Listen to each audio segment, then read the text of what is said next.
अस्सलामुअलैकुम वरहमतुल्लाहि वबरकातुहू। बच्चों, आज हम पढ़ेंगे विषय मराठी पाठ क्रमांक 18 माझा अनुभव। अनुभव यानी क्या बच्चों? अनुभव यानी तजुर्बा। तो हमारे सबक का नाम है मेरा तजुर्बा। तो देखिए बच्चों, यहाँ पर हमें कुछ तस्वीर दिए गए हैं। इन तस्वीरों में हमें क्या दिखाई दे रहा है? पहली तस्वीर में यहाँ पर ये घर है और यहाँ पर ये दो लड़कियां है। एक लड़की के हाथ में फल की बास्केट है और दूसरी लड़की के हाथ में फूल है। अब यहाँ पर इस तस्वीर में ये दोनों लड़कियां फल और फूल इस लड़के को दे रहे हैं और इन दोनों तस्वीरों में ये लड़कियां इस लड़के से बारी बारी से बात कर रहे हैं। पहली तस्वीर में ये लड़की लड़के से बात कर रही है और दूसरी तस्वीर में ये लड़की बात कर रही है। अब अगली तस्वीर में ये लड़का इन दोनों से कुछ कह रहा है और आखिरी तस्वीर में ये दोनों लड़कियां जा रही है और लड़का इन्हें अल्लाह हाफिज कर रहा है। ऐका पाहावो वाचा, सुनो देखो और पढ़ो।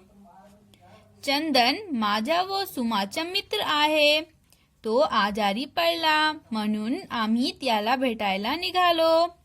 ये दोनों लड़कियों में से एक लड़की क्या बोल रही है बच्चों कि चंदन मेरा और सुमा का दोस्त है, तो आजारी पडला, तो वो आजारी यानी बीमार पड़ गया, इसलिए हम लोग उसे देखने के लिए जा रहे हैं। आम्ही त्याच्या घरी पोहोचलो, हम उसके घर पहुंच गए। आम्ही त्याला फळे दिली, फुले दिली, फिर हमने उसको फल दिए, फूल दिए। काळजी घे, वेळेवर औषध घे, सुमा म्हणाली। फिर सुमा ने चंदन को क्या कहा? अपना ख्याल रखो, वक्त पर दवाइयाँ खाओ, ऐसा सुमा ने कहा। तू लवकर बरा हो, मग आपण खेळू मजा करू, मी म्हणालो। फिर इसने कहा तुम जल्दी से अच्छे हो जाओ, फिर अपन खेलेंगे, खूब मजा करेंगे। चंदन म्हणाला, रेहाना सुमा तुम्हाला भेटून मला आनंद झाला। फिर चंदन ने कहा, रेहाना और सुमा तुम दोनों से मिलकर मुझे बहुत खुशी हुई। आता मला बरा वाटते, अब मुझे अच्छा लग रहा है। चंदन ने आमचे आभार मानले। चंदन ने जो है वो इन दोनों का आभार यानी शुक्रिया अदा किया।